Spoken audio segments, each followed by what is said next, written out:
They seem more like twins than sisters. Nobody says Beatrice or Eugenie separately. It is Beatrice and Eugenie. They sort of come together in a pair. Mistress. Thank you. They're the princesses we love to mock. It looked to the public, you know, that they were never doing anything that involved any serious thought. Their parents, Fergie and Andrew, have brought shame and scandal on their daughters. Your embarrassment, sir. They've done so many things which are almost unbelievably stupid that inevitably the daughters are dragged in. I let the side down. Simple as that. The 9th and 10th in line to the throne have been subject to ridicule in the media. We've had almost as many hats as we've had holidays, and just like our holidays, most of them have been free. Beatrice was widely mocked for her Philip Tracy hat, which was compared from everything from a pretzel to a Lucy. They've been accused of extravagance and privilege. Beatrice famously had about 15 holidays in a year in which she was supposed to be working. And Eugenie definitely got herself a bit of a reputation as a party princess. We've had to learn some lessons the hard way. But how much do we really know about them? A lot of people don't realise that they don't get any money formally from the state. Tonight, using rarely seen footage and in their own words, we reveal the truth about these much maligned princesses. Growing up in the public eye means that every embarrassing, slightly awkward growth spurt or hilarious fashion moment are published around the world. Now happily married and with the birth of a baby boy for Eugenie, we ask whether they've finally managed to free themselves from their parents' controversial shadows. I think there is a lot about the York sisters to be celebrated. Are they pampered princesses? I don't think they are at all. I think they're the reverse.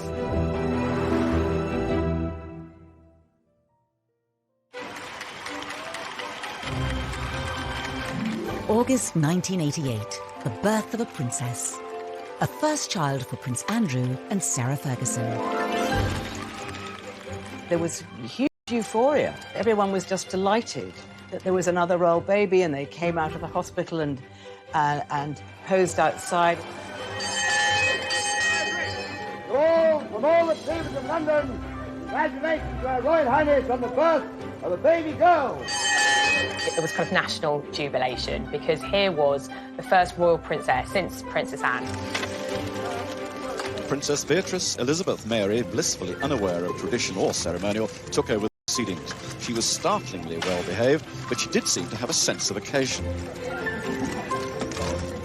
The name Beatrice was really, it was Queen Victoria's daughter, Beatrice, that she was named after. She's Beatrice Elizabeth Mary. So Beatrice has the names of all English queens since 1910.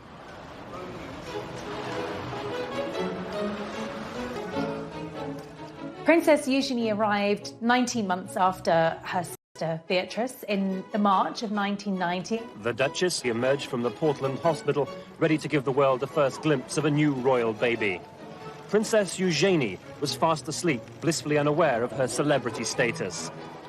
I think everyone was still wishing the Yorks well, and this was an exciting new addition for the family, even if people weren't quite sure how to pronounce Eugenie's name. Prince Andrew's children would be royal highnesses and princesses, unless he said, look, I don't want them to have titles. Princess Anne had turned down titles for her children, Peter and Zara. But the Duke and Duchess of York thought it only right that their children should have all the privileges of senior royals. They very much wanted them to be princesses and thought that maybe they would certainly end up as working royals. Prince Andrew's insistence that his daughters be treated as senior royals would lead to criticism of princesses as they grew older.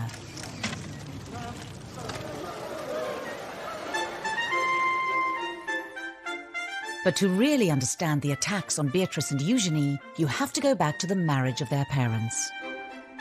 It was very much the fairy tale, and I think the British public bought into it.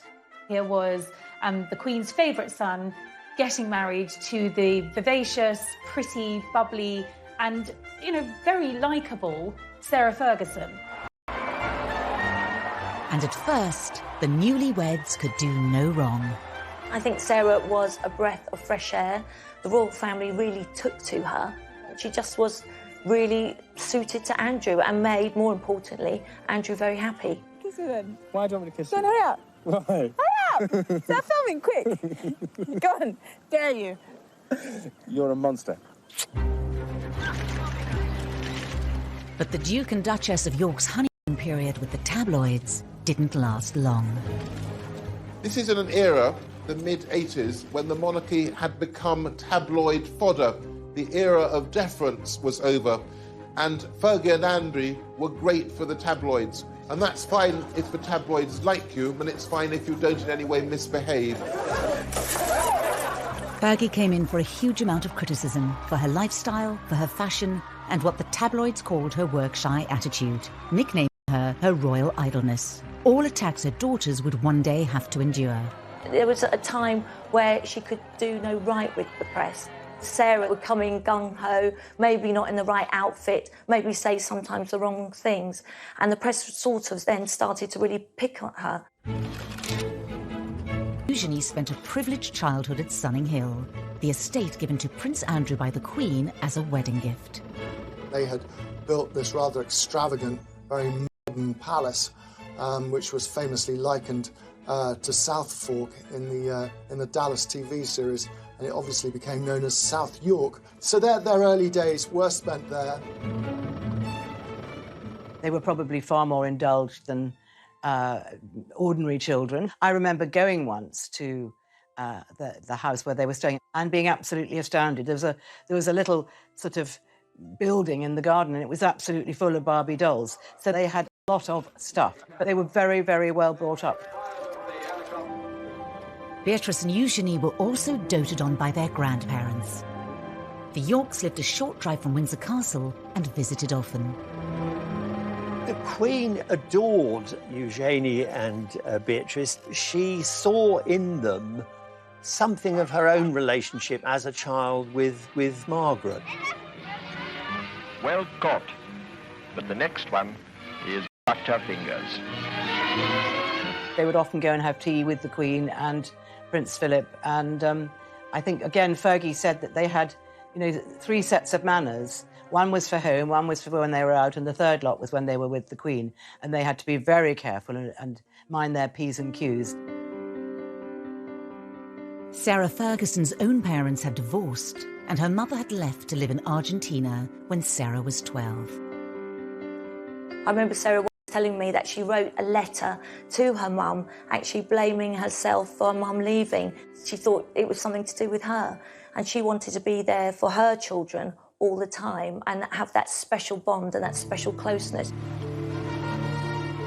Within the first few years of the princesses' lives, Andrew and Sarah's marriage was showing signs of strain.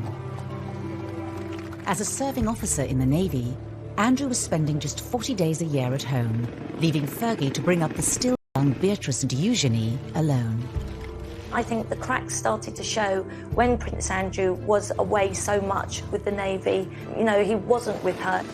His posting follows 3 months of specialised training, and the Duke will now lead a flight team aboard the frigate for around 18 months. He wasn't there with the girls and bringing them up as she'd hoped. And I think Sarah really started to miss him and miss that family bond, that family life. Beatrice was 3 and Eugenie just a toddler when their parents' marriage finally fell apart. And in 1992, photos surfaced in the press of Fergie with another man. A cleaner found a set of holiday snaps. Eugenie had a very odd childhood. Where their parents were, on the face of it, that remained friends, but they were seeing other people from quite early on. And I think that was probably damaging in a subtle kind of long-lasting way. In March 1992, the Duke and Duchess of York announced that their marriage was over. The announcement that the Duchess of York had initiated discussions about a separation from her husband came as she arrived to pick up their daughter from school. It's always very difficult for children to see their parents split up. And I think perhaps the Queen even felt more maternal towards them, and that they'd had a very hard time. 5 months after the York separation, Sarah Ferguson was photographed by the press with another man, John Bryant. Yet again, Beatrice and Eugenie were with her. Fergie and the children were round the pool, and she was topless, and John Brown was kissing her toes. Beatrice and Eugenie are in the background. I mean, they're there, they're sort of parties to what was going on between Brian and their mother.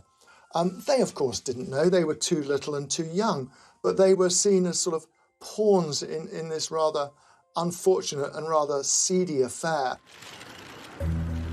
The Daily Mirror's expose had serious consequences for Beatrice and Eugenie's family life.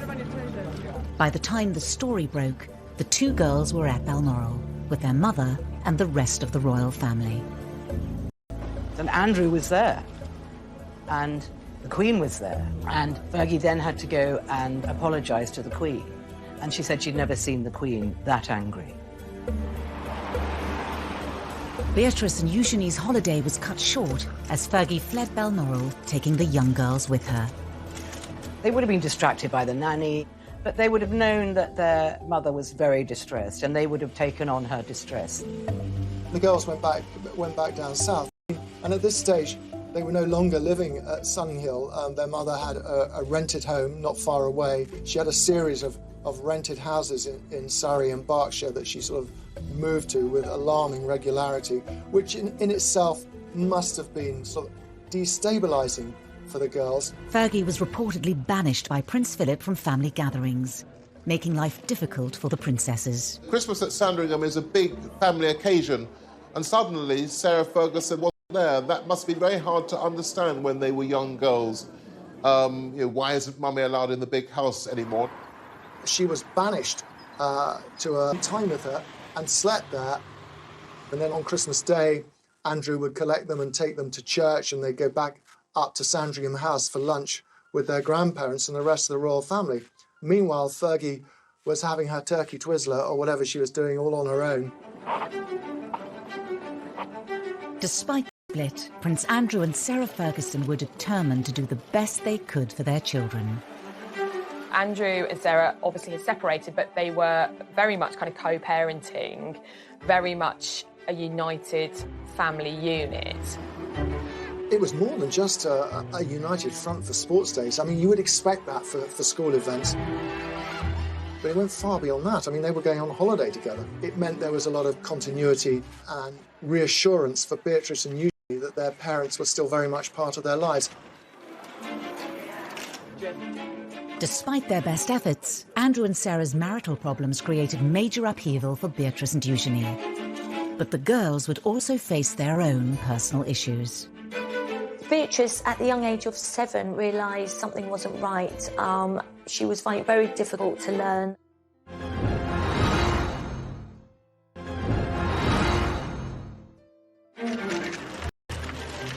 Beatrice was 7 years old and Eugenie 6 when their parents' divorce was finalised in 1996.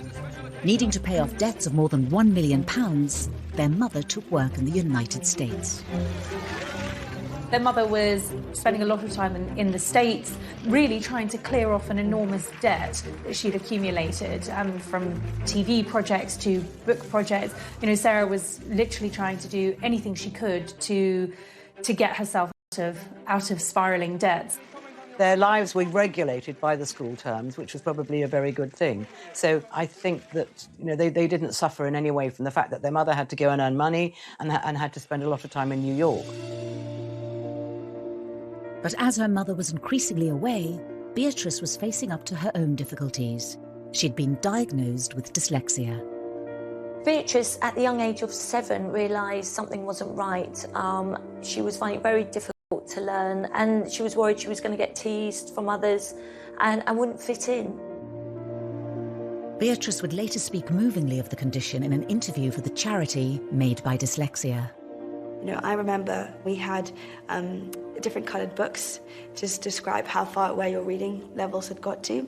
And I was always on the white books. My best friends were always on the yellow books or the green books. They were so far ahead.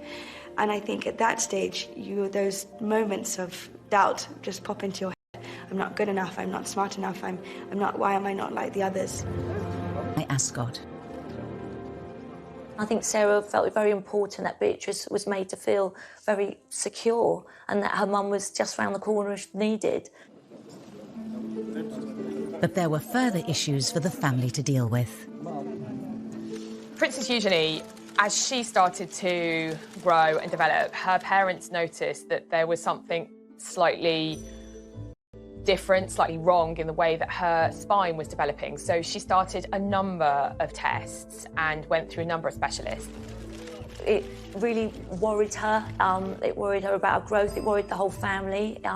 It was a very sort of scary time. At 12, Eugenie was diagnosed with scoliosis, curvature of the spine. She needed 8 hours of surgery, speaking out about it later to raise money for the hospital that treated her.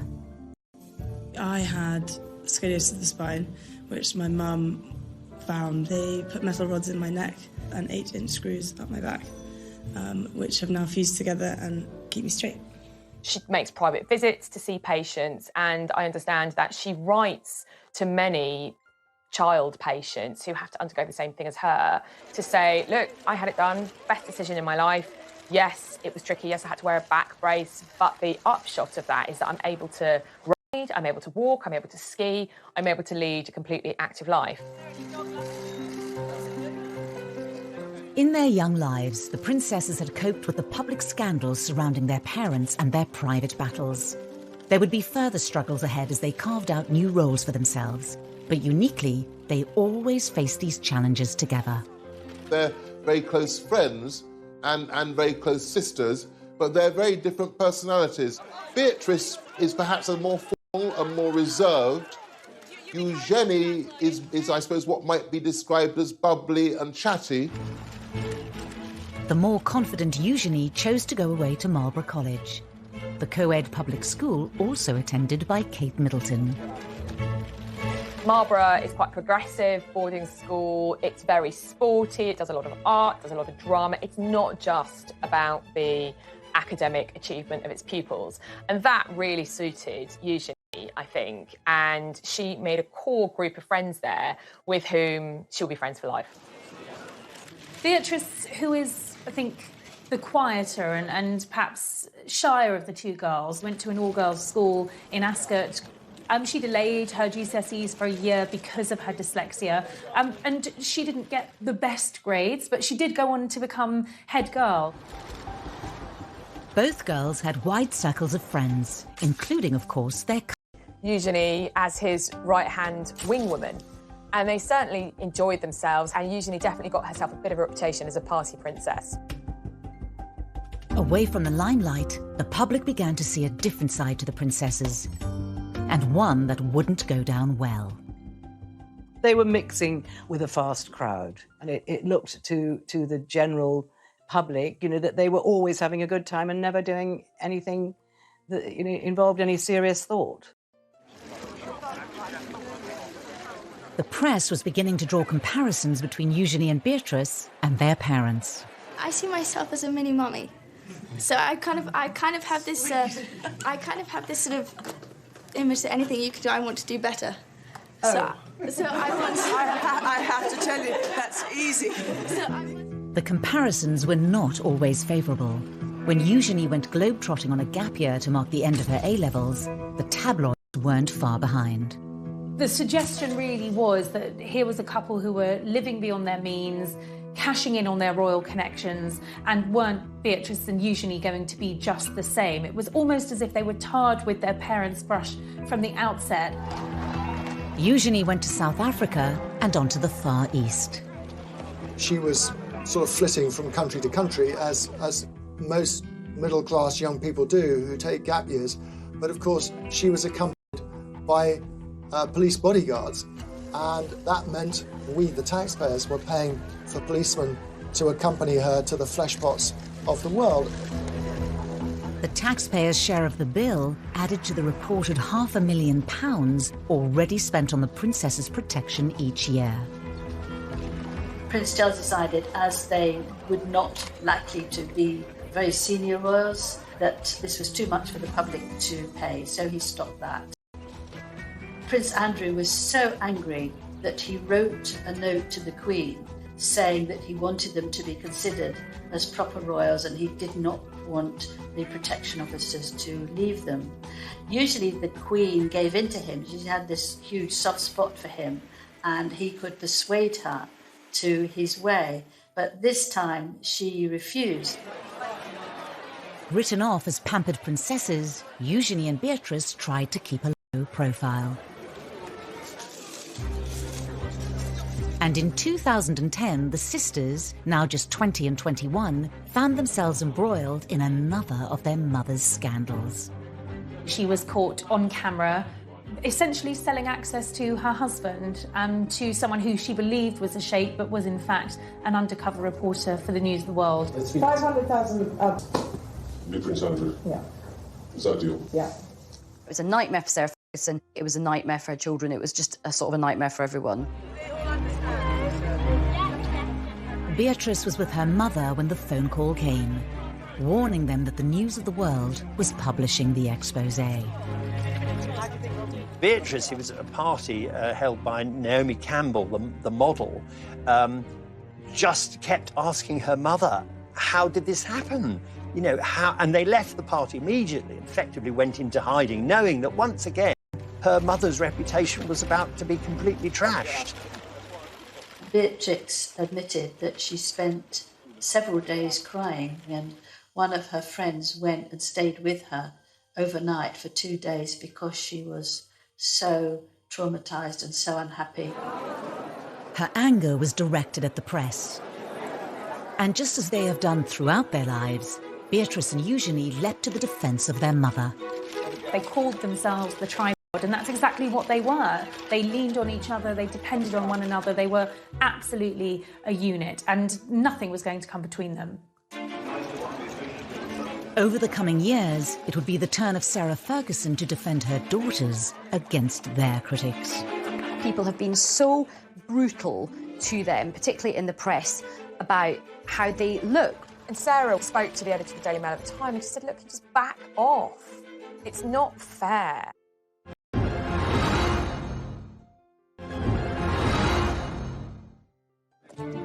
Prince Andrew's insistence that his daughters receive royal titles at birth immediately put them under the glare of the world's media.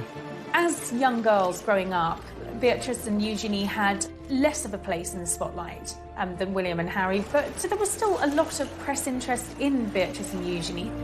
This, along with the scandals and embarrassments that have engulfed their parents, has meant Beatrice and Eugenie have also been in the firing line. The whole family is seen as a soft target because the parents particularly have made so many, mistakes is being generous, that inevitably the daughters are dragged in. I think there are times when it looks as though the girls are just being knocked because it's turned into something of a national sport, and particularly when it comes to their fashion sense. The two princesses have become renowned for their bold designer outfits. People have been so brutal to them, particularly in the press, about how they look, which is just so old-fashioned and sort of sexist in this day and age. The two of them are quite similar. They quite like vibrant, eclectic, colourful clothing, and fair play to them. Her fashion choices were bold, some might say garish, always over the top. And I suppose when we started seeing Beatrice and Eugenie taking a leaf out of Fergie's fashion book, history repeated itself. But it was when Beatrice and Eugenie were seen arriving at their cousin William's wedding in 2011 that the ridicule reached new heights. I don't think they will ever live down the outfits that they wore to the royal wedding. Sarah had paid a fortune to have them styled for the wedding day so that they looked the part.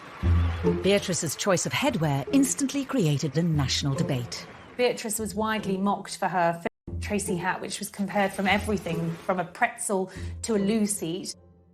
She became a meme instantly. There were lots of jokes going around that it was like a television aerial. This hat was like another guest. It was like the most talked about guest at Kate and William's wedding. Within hours of the wedding, the silk fascinator, costing around £2,000, had earned its own Facebook page, and hundreds of photoshopped images of the headpiece were shared online. It did get the headlines, maybe for wrong reasons, but they're very confident, and I think they have this wonderful knack of just, laughing it off. The princesses used a charity speech to showcase their positive attitudes. Growing up in the public eye means that every embarrassing, slightly awkward growth spurt or hilarious fashion moment are published around the world. Together we have laughed, together we have cried. Ultimately, though, together we fueled each other's sense of humour. Beatrice actually did something very clever. She turned the thing around brilliantly by auctioning the offending fascinator. It raised £81,000 for charity, which she got a lot of good publicity for that. And it showed that, unlike her parents, there are times when Beatrice is quick on her feet. The princess's love of headwear became infamous and was mocked by the critically acclaimed Channel 4 show, The Windsors. If there's one thing we're famous for, it's our holidays. Yeah. Hats. So basically, this is just like a small selection of some of the incredible fascinators that I've got. So, and these cost like in and around about £1,000, £2,000 each, which is a lot, like if you're poor. They were called the Frumpy Sisters, the Two Ugly Sisters. You know, the press were very cruel, and that must have been incredibly upsetting for them. In 2018, the princesses opened up about how the scrutiny has at times taken its toll, particularly after one royal engagement. They spent an hour or two in Buckingham Palace meeting dozens and dozens of people doing the royal job, and suddenly a story drops criticising their appearance and their clothes. They'd been so badly treated. Even Beatrice's weight was criticised when she was just 19, proving once again that life in the spotlight came with serious downsides. Beatrice was pictured on a beach in a bikini, and those pictures were published in all of the newspapers.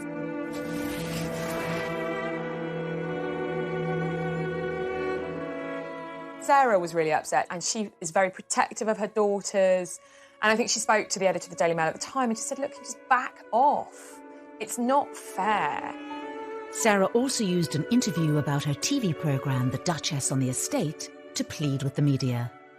Everybody is talking about these zero models walking up and down the catwalk, and then they say they're all too thin. Victoria Beckham's too thin, and this person's too thin. Then someone who's a good size 10, oh, she's too fat, she doesn't take drugs, she doesn't smoke. You know, she's going to university in September reading history. Give the girl a break. It was probably reminding her of the fact that she had a very hard time in the press when she was younger as well. It's partly guilt by association. They're an easy target because their mother's always been a target.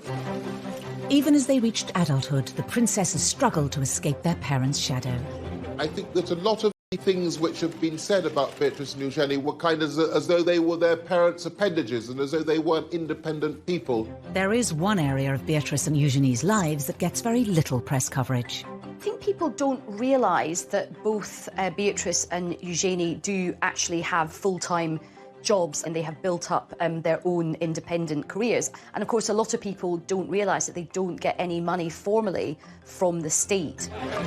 When it comes to their careers, Beatrice and Eugenie are often tarnished in the media by their parents' reputations.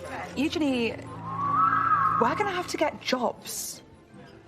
Is that like when Daddy has a party for Arabs and British businessmen? No, I think a job's where you have to go into a building or something. Yeah.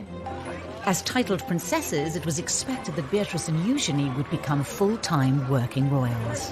When Charles made his vision for a streamlined monarchy really very clear around the time of the Diamond Jubilee celebrations, and that was a big issue for Andrew. His view was that they had the HRH titles, therefore they are blood princesses, therefore they should be full-time working members of the royal family. It didn't pan out that way, and that definitely caused tensions between the royal brothers, Charles and Andrew. For Beatrice and Eugenie, the dilemma of being non-working royals who have princess titles lies at the heart of many of the issues they have to grapple with. For two members of the royal family who are as close as Eugenie and Beatrice to being core members, it is unusual to be working. They never wanted to be accused of cashing in on their royal status and being idle. He came back from their gap year, you know, they were still living very much within the protective bubble of the palace. In 2011, Beatrice graduated university with a 2-1. After a year working in New York, she embarked on her current career in the tech industry, splitting her time between the UK and America. Both actually done incredibly well. Beatrice is the Vice President of Strategies and Partnerships at an artificial intelligence agency, so she's really quite senior in the tech world. Eugenie followed in the footsteps of Beatrice. After also graduating with a 2-1 in 2012, she too moved to New York, but embarked on a very different career path to her sister. Eugenie has seemingly always been interested in the arts, and she went to New York and worked for an online art business. Eugenie had also begun a relationship with her future husband, Jack Brooksbank, who she'd met on a ski trip. After dating long distance for 2 years, Eugenie returned to London in 2015. And then she came back and got an amazing job with a huge international art dealers called Hauser & Wirth in Mayfair. With careers outside the monarchy, Beatrice and Eugenie have gained experience that's out of reach for many of their royal relatives. They have one foot in the royal family because they still go to events with core members of the family, and they have one foot in the real world. They do it because they want to work and they're very grounded and they like being around normal people. Distancing themselves from their parents' reputations for failed money-making ventures, the girls forged more stable paths. But as members of one of the most famous families in the world, how normal can their lives really be?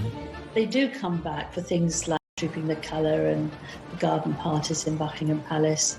And they do need someone who will understand that they can't be there 9 to 5, 5 days a week.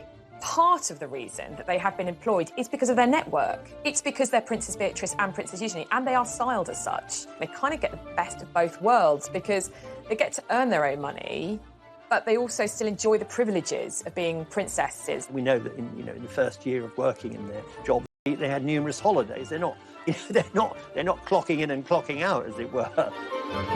Beatrice and Eugenie certainly benefit from their royal privilege, and their HRH titles mean their every move is of public interest and open to scrutiny.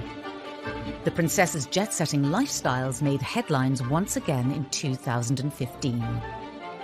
Beatrice famously had about 15 holidays in a year in which she was supposed to be working, and then was horrified when, this was criticised.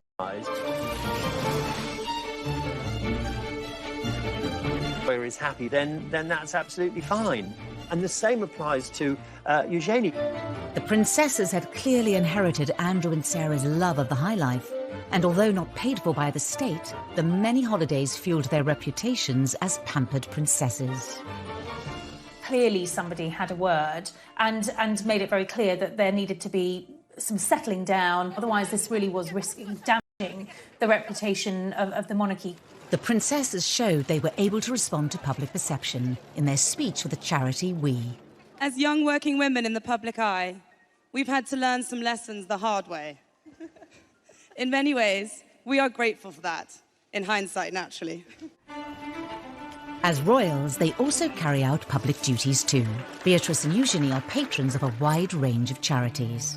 In the same way that Sarah has always used her public profile to promote charitable causes, Beatrice and Eugenie have both been very active in the charity world and have chosen charities that are meaningful and relevant to them. So Beatrice has aligned herself with children's charities with a focus on education and the dyslexia charity that she works closely with. I really see the work that we're doing, raising awareness around dyslexia, as a true pillar to stand up the concept of reimagining education. Beatrice ran in the London Marathon in aid of charity, the first member of the royal family to do so in 2010. Really excited. I'm desperate to get to the start line. I'm desperate to get going. Eugenie has most recently focused on anti-slavery and empowering women. She went on to become the patron of the National Orthopaedic Hospital, where she had been treated for scoliosis when she was 12. Today, I'm so lucky to get to work with and support other young women who are going through the same thing. To encourage them to not let their diagnosis win, to live fearlessly too. Despite their dedication, their charitable efforts are often overlooked in the press. There's far too much focus on perhaps some of the outfits that they've been wearing or what they're getting up to in their private lives. And because there has been so much scandal associated with their parents, that has slightly overshadowed the good work that they have done themselves as individuals. I think in terms of their public conduct, they've seen the mistakes that both of their parents have made. So I think Beatrice and Eugenie have learnt from this. They've given very few rather short interviews, normally about something very specific, often a charity involvement. They want to live quiet lives below the radar, the antithesis of the lives that their parents have lived. That desire to largely remain out of the public eye is all well and good, but when it comes to royal romances, it's often impossible. And Eugenie's wedding would invite yet more media weddings, but this is someone who's ostensibly an ordinary working person.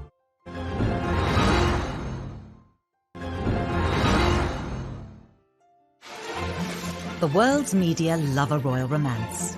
As the tabloids fixated on Prince William's relationship with Kate Middleton and Prince Harry's rumoured girlfriends, love was blossoming under the radar for Prince Eugenie and Jack Brooksbank. It was something they talked about in a rare TV interview watched by millions on the BBC's The One Show. We were skiing, weren't we? Verbier. In a friend's place in Nendas, next to Verbier. We were skiing, which was amazing. Love at first sight. Was it? For the pair of you? We met when I was 20 and Jack was 24 and fell in love and we had the same passions and drive for life.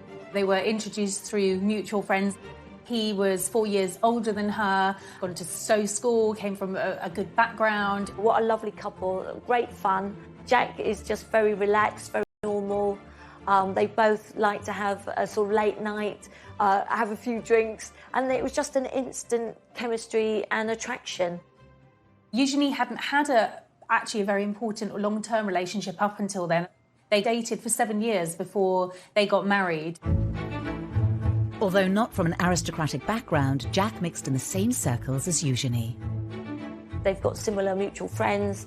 Jack gets on well with Prince Harry, and Sarah absolutely adored Jack, as did Beatrice, and he just seemed to fit in with the family so well. When they met, Jack was working at Mahiki nightclub, where Eugenie enjoyed nights out with Beatrice and her cousin Harry. He works in hospitality, and he is a brand ambassador for a tequila company, Casamigo, and he didn't go to university, he actually went straight into the trade of hospitality. And even Jack couldn't escape being mocked in the Windses. Hello, Beatrice. Hi, Jack. I'm just off to work. Have a good day, darling. Tequila. Shot. Eugenie and Jack announced their engagement in 2018. To mark the occasion, the couple also did an interview with ITV's long-running daytime show, This Morning.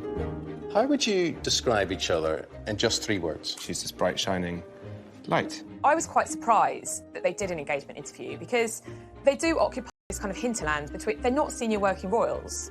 They are private individuals. So ordinarily, you wouldn't have a engagement interview for a private royal. So the iconography was, this is a royal wedding. And the interview was in Buckingham Palace. But Eugenie's big day had to be put on hold. Because of the order of hierarchy, she actually had to wait for Prince Harry to marry Meghan before she... About that, and upset about being told you've got to wait. The British public won't be able to be remotely enthusiastic about this wedding. As a senior royal, Harry's wedding came first. But Prince Andrew was apparently determined to make sure that his daughter's was no less important. I think particularly Prince Andrew, he's always been a bit miffed that they were never made full working members of the royal family. So I think this was his opportunity to really show them off to not just the country, but to the world and say, yeah, my daughters are absolutely up there with, you know, William and Harry. Eugenie's big day was looking to be an extravagant affair. Prince Andrew very much wanted to have a big funfair for his daughter. It was very difficult because I feel that a lot of the public didn't want this. They thought it was a waste of taxpayers' money from the security. They aren't senior royals, so why should they have the same as Prince William and Prince Harry? And a lot of it, of course, revolved around Prince Andrew, whose reputation was sinking fast by this stage, and it was seen as sort of him being too excessive.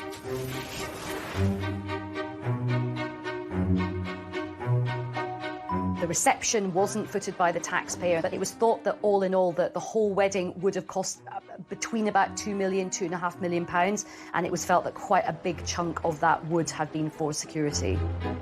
Eugenie already seemed to be an easy target in the press because of her parents' reputations, but the excessive nature The wedding opened her up to serious scrutiny.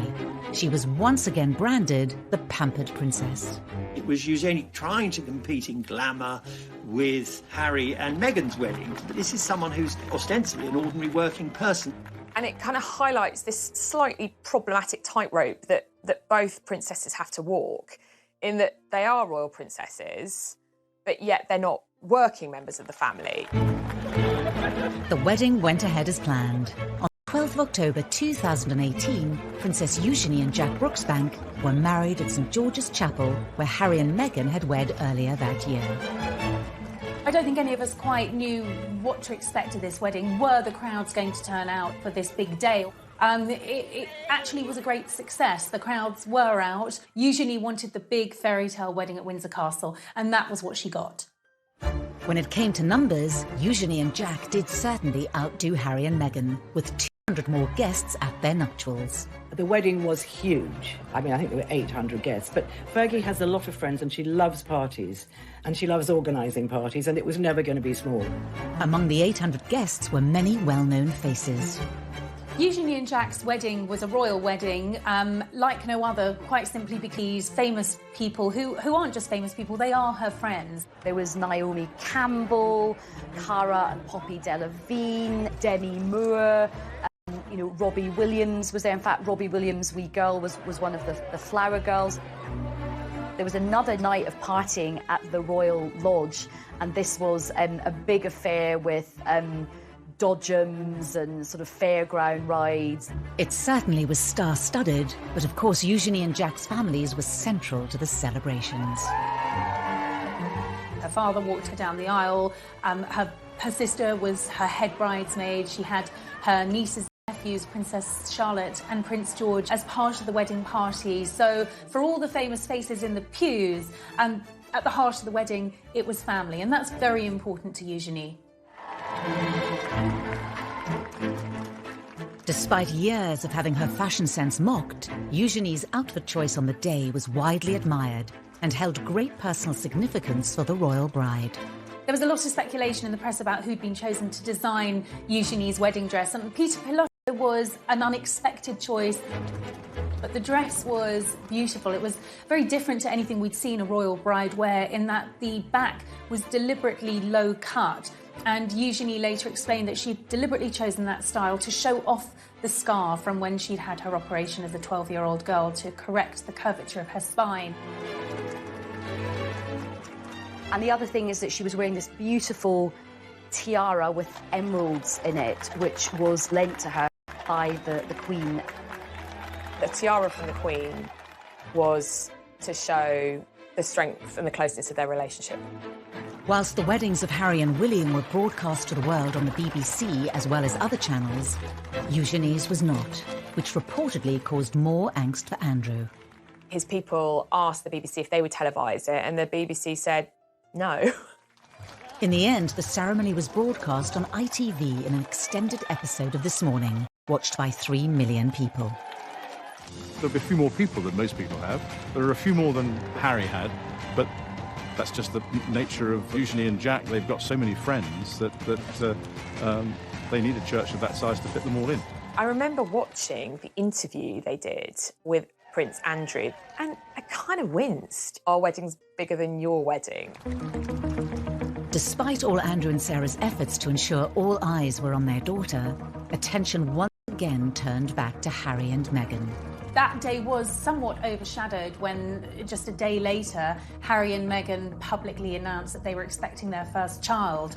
It's understood that they shared that news with close family friends at the wedding. Although Meghan and Eugenie get on perfectly well, they are not good friends. I just don't believe it was a coincidence. But after Eugenie had her fairy tale wedding in the spotlight, Beatrice had no choice but to keep hers out of sight. Suddenly, the entire world is looking at Prince Andrew and their family, and it is one of the biggest scandals.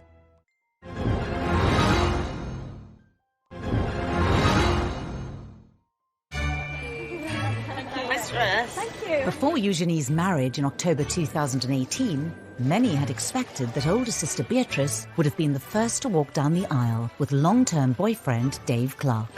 They were introduced through Prince William. Dave's a very charismatic guy, very popular. Sarah and Andrew adored him from the minute Beatrice brought him home.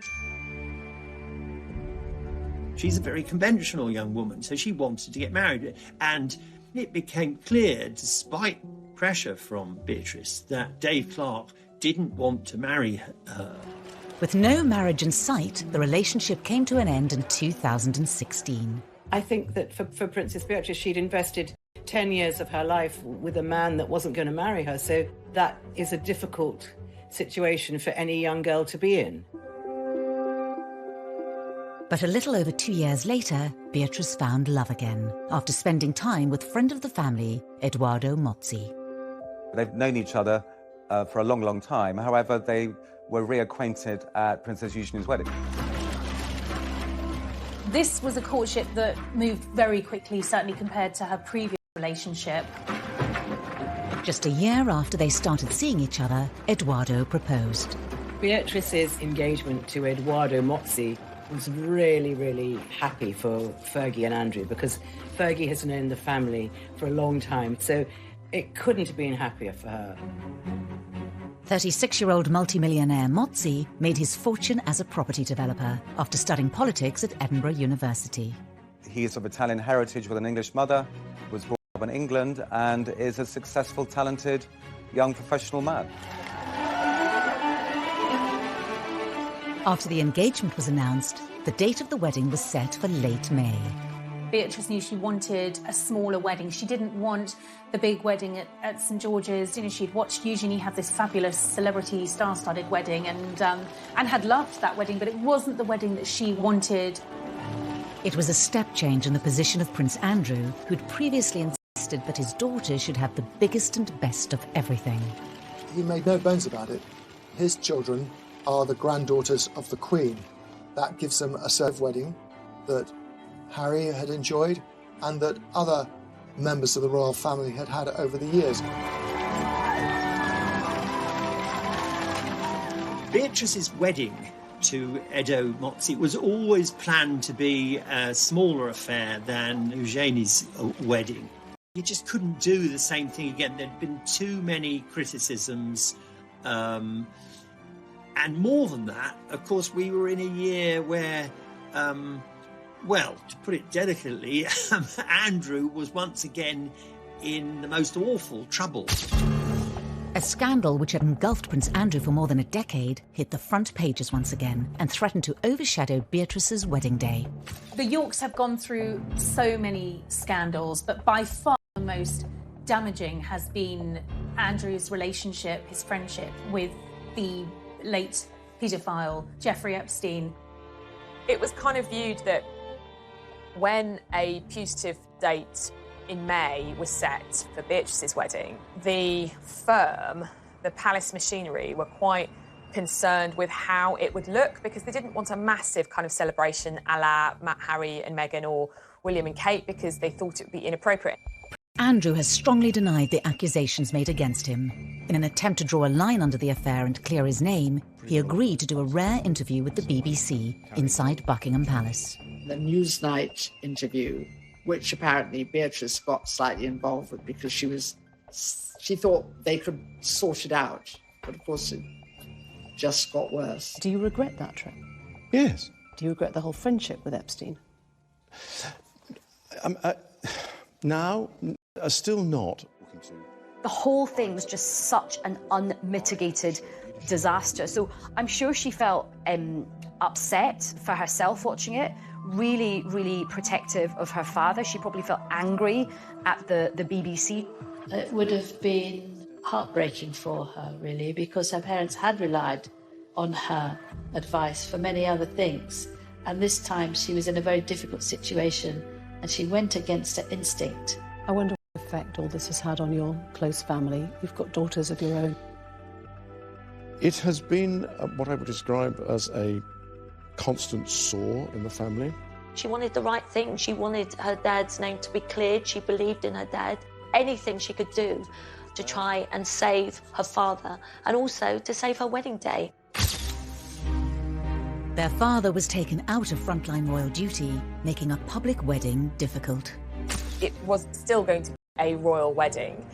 No decisions have been taken over whether to, of course, the COVID-19 pandemic threw everything up in the air. As the country went into lockdown, the wedding was postponed. Everyone felt so sorry for Beatrice because she was the one that, kept having to change her plans. And of course, this is a virus that doesn't discriminate in terms of class or privilege, and it doesn't matter if you are 9th in line to the throne, you still have to obey the same rules as the rest of us. But just 2 months later, in a move that shocked everyone, Princess Beatrice married in secret. These beautiful photos of the happy couple are the only official record of the day. COVID, in a way, lessened the embarrassment of a wedding at which Andrew had to virtually be brought in a sack because he was in such disgrace. Princess Beatrice managed to pull off something no modern member of the royal family has done. She managed to get married in secret, away from the prying eyes of the press and the long lenses of the pesky paparazzi.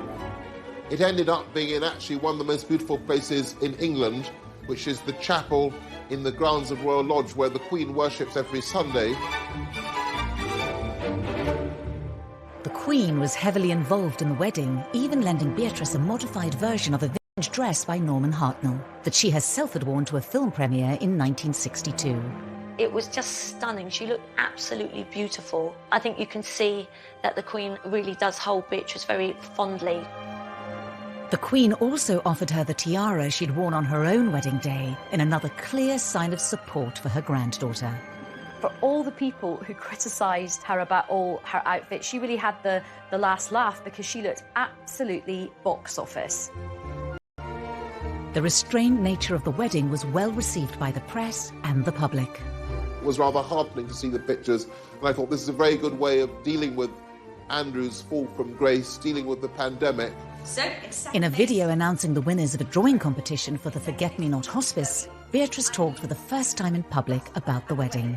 Do you think this might be my wedding? Because I had a chance to get married this summer and it was so much fun. But I'm not sure I looked as smart as Russell Bear does in his outfit. Beatrice and Edo were actually very happy that it happened that way. It was very private, it was all very low-key, which is exactly what Beatrice and Edo wanted. With both princesses happily married, the birth of a new baby for Eugenie heralds a new generation for the House of York. Principally, it means some good news for the House of York. Andrew becomes a grandfather for the very first time at the age of 61. I think he's thrilled, as is Fergie. 2021, the palace announced the birth of Princess Eugenie and Jack's first baby, a boy. Princess Eugenie and husband Jack Brooksbank announced the arrival of their son. The Queen welcomed her 9th great-grandchild. The birth of a royal baby is always very exciting, and I think that there was just kind of general joy. I was told that Eugenie and Jack didn't know what they were having, so when little August was born, it was a surprise that he was a baby boy. In a break with tradition, Eugenie and Jack chose not to have a photo call on the hospital steps.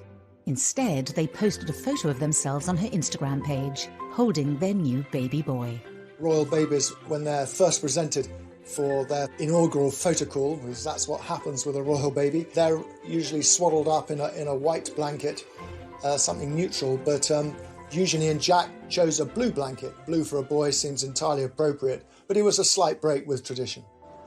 When it came to choosing names, Eugenie, like her mother, looked to her Victorian ancestors.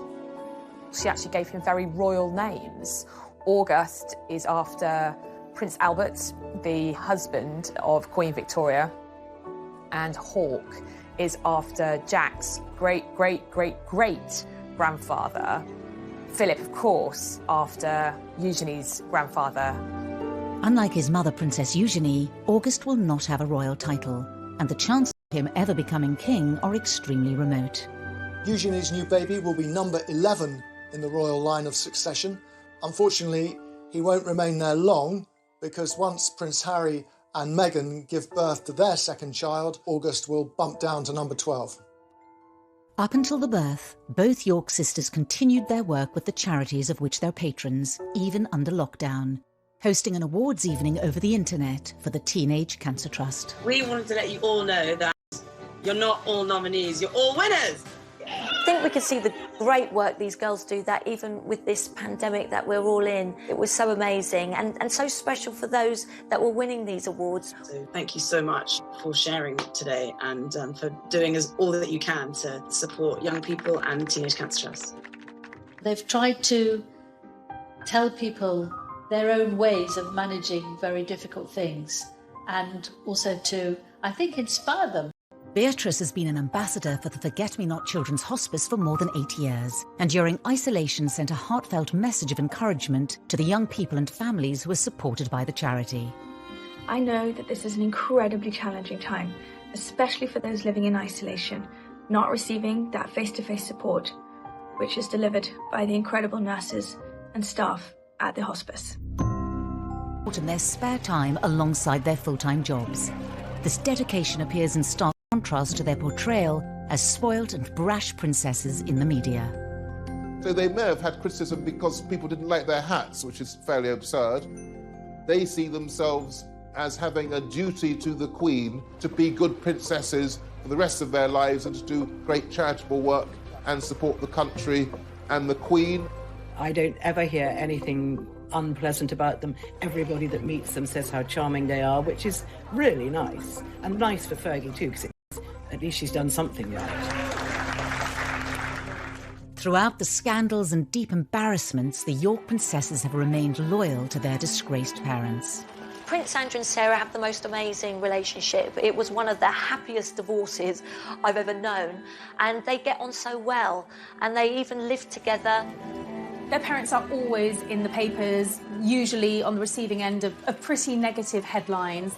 And I think to a degree, the girls have been tarred by the same brush. I think they've been in a very difficult position. They have had the burden of the HRH title whilst trying to create independent lives for themselves. I think sometimes it might be nice to see them celebrated for some of the good things that they do.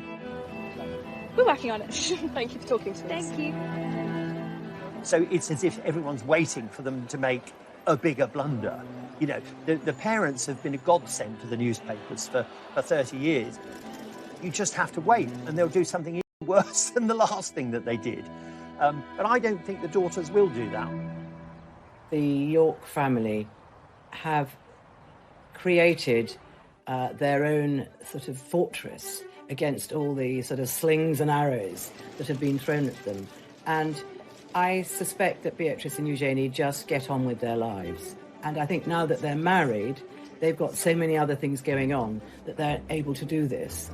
Both women want to have a happy marriage that, frankly, their parents didn't have. They don't want to go through what their parents went through in the spotlight. They want to live quiet lives below the radar, the antithesis of the lives that their parents have lived. Beatrice and Eugenie have worked hard to balance two very different lifestyles and carve out a modern role for themselves in the royal family, something that other members have been unable to achieve. I think actually that Beatrice and Eugenie have been very successful in combining their royal persona with their ordinary working persona. And they seem to have kind of struck the right note with that. I think that both of them are able to be in the modern world and are both able to bridge the world and the occasional formality of the royal family with the modern world of work. Could a more prominent role for the royal princesses beckon? We've lost Harry and Meghan from the royal firmament.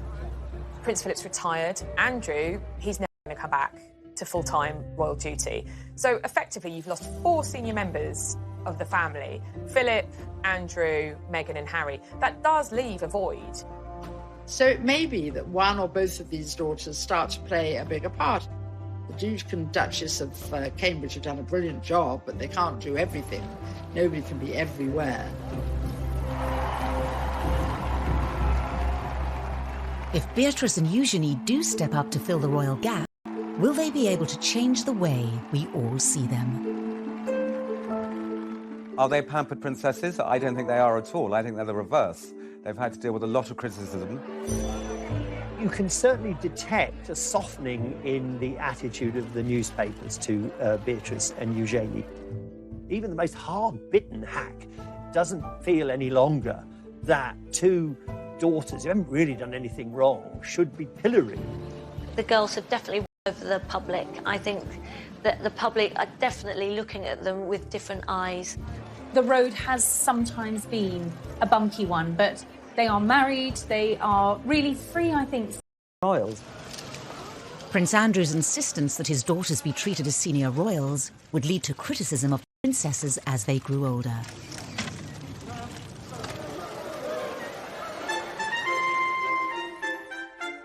But to really understand the attacks on Beatrice and Eugenie, you have to go back to the marriage of their parents.